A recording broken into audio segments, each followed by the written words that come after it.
Before all that, here with me now is my good friend Anthony Thaxton with the Institute for Southern Storytelling over at Mississippi College. Welcome to the show, Anthony. Good to be back. Tell us what you've been up to. Well, first of all, for people who may not know, just give us like I think they call it the elevator pitch. The elevator pitch. The Institute for Southern Storytelling at MC, we started with trying to bring students into the projects Robert St. John and my wife and I, my family, were already doing. Walter Anderson documentary, Eudora Welty documentary, TV shows, programs, and books. And so we started partnering with MC to bring students involved with that, and now we have students plugging in and doing short films, documentaries of their own, and just kind of helping raise the storytellers for tomorrow. Yeah. You know, you think of storytellers, though, in the old view of what a Mississippi storyteller would be, this is somebody hunched over a typewriter, probably a manual typewriter, you know, going after it and pulling these characters out of their brain. But storytelling today is like everything else. It's entirely different. You tell more stories on one of these things than you do anywhere else. Absolutely. And we're trying to live into that. We actually have an exhibit, an attraction set up right now called the Time Machine, MC Time, where we've set up a Disney-like a 12-minute attraction where people come in, sit down. It's a multimedia experience, and they see this show with synchronized inputs and things, wind effects, all kinds of things, and they learn some about the history. We go back in time in this time machine and learn about the history. You can't just go to a museum anymore and just put some paintings on the wall. You have to have an immersive experience. So we're trying to live into that as well. Yes, they're trying to make the Mona Lisa 3D now. Exactly. Well, that would really be about the only paintings you can put up are like the old masters or something. Exactly. Like that. Yeah, but even then, they've got to have, it's got to be presented in a fresh way. So audiences are sophisticated now. Well, we grew up, well, I'm a little past that, but below me, they grew up on Sesame Street. You know, and it's a Sesame Street generation. If you've got a presentation that lasts over a minute and a half, you've lost them. Exactly.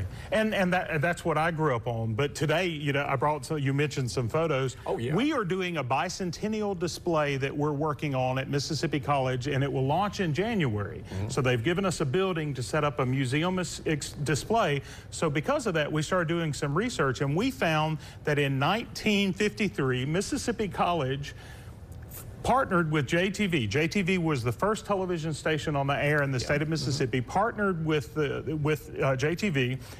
By April of that year, we had a television program, Mississippi College. So we were the first college in the state to have a television program. And in doing some of the research after we signed this contract, we have found one of the original cameras on campus in a back room that used to be in like a little museum exhibit.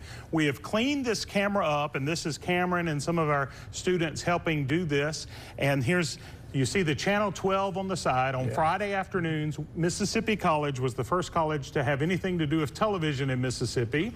And that's what the camera and the monitor looks like. And that's going to be part of our bicentennial exhibition starting in January. Does it work?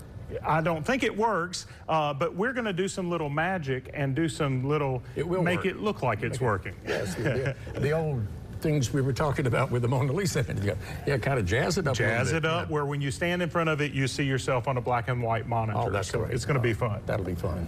So you're going to have to come see it, and and we'll invite the folks and come to our time machine. We're just trying to tell MC's bicentennial story and in a new and fresh way. Now, is the Institute, you're there, of course, you know, to emphasize storytelling and then storytelling in a new way, bringing it into the visual medium. Is it there primarily for the students, or are they a byproduct of it? Well, it's fun because right now we don't have a set curriculum, so we're able to kind of tailor things to individual students. So some that wanted to be involved in a short film, Michael Ferris Smith came and directed, and we got a student crew and did a short film. If a student wanted to do a documentary, we had a student, J.T. Spears, who did one, and his documentary premiered at Harvard. Wow. So we've got students who are we had a student, Kate Gamble, who wanted to do a true crime documentary. So she interviewed some people from a true crime podcast that she loves, that's very well known. And so we're trying to tailor internships, field studies, and things like that to what students are interested in and try to help them be what they want to be. Do you need to be a student to get in with you? If you're asking to come over and help, we would love to have you. No, you don't have to be fix that camera for you. That's right. I do want you to see the camera. But no, we're partnering with people in the community. We're partnering and having events, and we're doing all sorts of things. So we invite you, yes, call and contact us and come plug into what we're doing. Well, that's great. Anthony? Thank you. Thank you for stopping by this afternoon. Made my Friday afternoon. But y'all can't have that camera back. It's ours. I was about to say, you need to have that picture because there's a spot over here we could use another camera.